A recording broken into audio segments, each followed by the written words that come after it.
organizational design can be intimidating because people traditionally do not like change, and change makes them uncomfortable. They don't like coming out of their comfort zones because really it shows that from a cultural standpoint, the changes could be a negative connotation. But there are times when change is going to be necessary. There are times when change is going to be intellectually stimulating once you get into it, but also can prove to take us in areas where we didn't intend on going.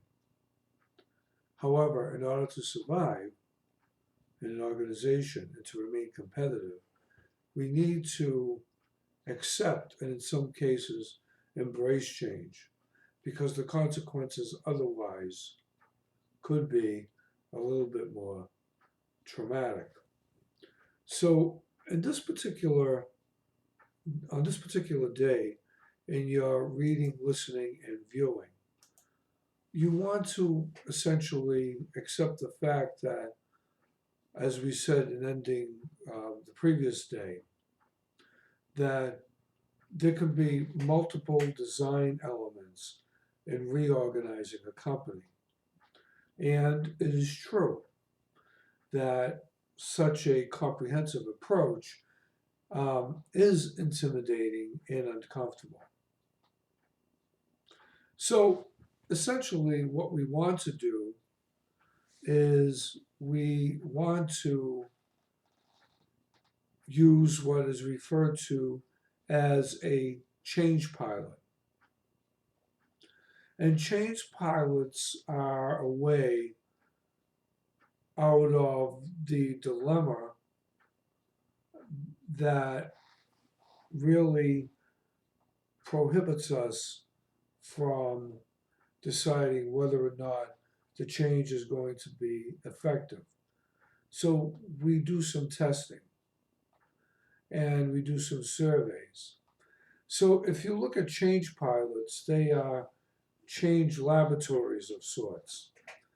They are small units of specific processes that can be targeted at the early stage of change throughout the implementation and experiment whether or not the change is effective, and more importantly, what we can learn from that change.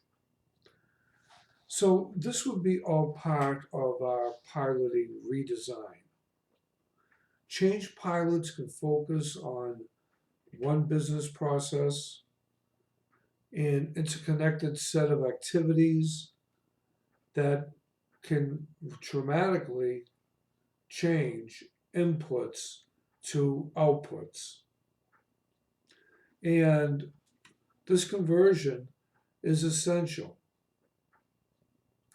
So I want to give you that feeling of the case study that we're looking at throughout this chapter. Because one of the things that you want to note here is that in CARE, Dr. Gale did not target all of the CARE activities for change. She focused attention on a single, albeit a bold project, Access Africa. Likewise, Duke University's Children's Hospital that we talked about in chapter 2, week 2, focused its initial transformation on a single unit, and that was the pediatric intensive care unit. So I just want to leave you with a few of those thoughts before you continue on with today's activities.